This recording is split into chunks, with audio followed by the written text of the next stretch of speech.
కాలం వెళ్లదీస్తున్నారా? కేవలం బీసీలకే షోకాజ్ నోటీసులు, బహిష్కరణల, వేరే వాళ్లకు కేవలం మాటలతోనే సర్ది చెప్తారా అంటే అవుననే అంటున్నారు పొలిటికల్ విశ్లేషకులు.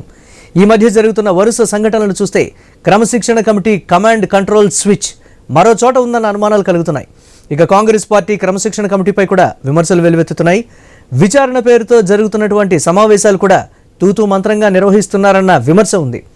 ఇక రాష్ట్ర వ్యాప్తంగా కాంగ్రెస్ ఎమ్మెల్యేలు, ముఖ్య నేతలపై పెద్ద ఎత్తున వస్తున్న కంప్లైంట్లపై కమిటీ పెద్దగా పట్టించుకోవడం లేదన్న ఆరోపణలు వస్తున్నాయి. జిల్లాల్లో కాంగ్రెస్ పార్టీ నేతలు రెండు వర్గాలుగా కొనసాగుతున్నప్పటికీ వారిని సమన్వయం చేసి సరైన మార్గంలో పెట్టే చర్యలేమీ కనిపించడం లేదన్న వాదన వినిపిస్తోంది. ప్రధానంగా ఎమ్మెల్యేలు, పెద్ద నాయకులపై కంప్లైంట్లు వస్తే చూసి చూడనట్లుగా వ్యవహరిస్తున్నారన్నటువంటి విమర్శ కూడా ఉంది.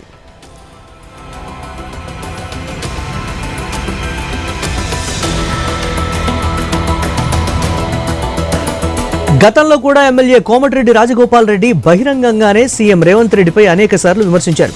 మీడియా ముందు కూడా ఆయన ప్రకటనలు చేశారు. ఈ మధ్య కూడా చేసిన ఎలాంటి చర్యలు లేవు. కాంగ్రెస్ అనిరుద్ధ్ రెడ్డిపై కూడా ఎలాంటి చర్యలు లేవు.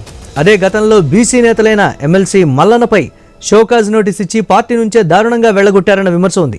ఇక బీసీ లీడర్లైన కొండా దంపతులకు కూడా షోకాజ్ నోటీసులు, విచారణ పేరుతో వేధింపులకు గురి చేస్తున్నారని బీసీ నేతల ఆరోపణ. అంటే బీసీ కార్డుతో పనిచేస్తున్నామని అంటున్న కాంగ్రెస్ పెద్దలు వారిపైనే కక్ష సాధింపు చర్యలకు దిగుతున్నటువంటి సంఘటనలు ఉన్నాయంటున్నారు ఆ వర్గం నేతలు. నిన్న సమావేశమైన క్రమశిక్షణ కమిటీ గాంధీభవన్లో ఏం తేల్చింది? కొండా మురళిని గాంధీభవన్లోకి వెళ్లకుండా అడ్డుకున్నది ఎవరు? క్రమశిక్షణ కమిటీ ముందు వరంగల్ పంచాయతీ మాత్రమే వస్తుందా? ఇక డిప్యూటీ సీఎం భట్టి మాత్రం రాజగోపాల్తో మాట్లాడామని అంటున్నారు. ఈ ఇష్యూని అక్కడితో క్లోజ్ చేశారా? అంత పెద్ద పెద్ద మాటలన్న వ్యక్తులైతే నోటీసులు ఇవ్వరా? ఇక రాజగోపాల్ ఇష్యూ సద్దుమణిగిపోయిందా? ఎలాంటి చర్యలు లేవా? రాజగోపాల్పై ఏం చర్యలు తీసుకోవడం లేదా?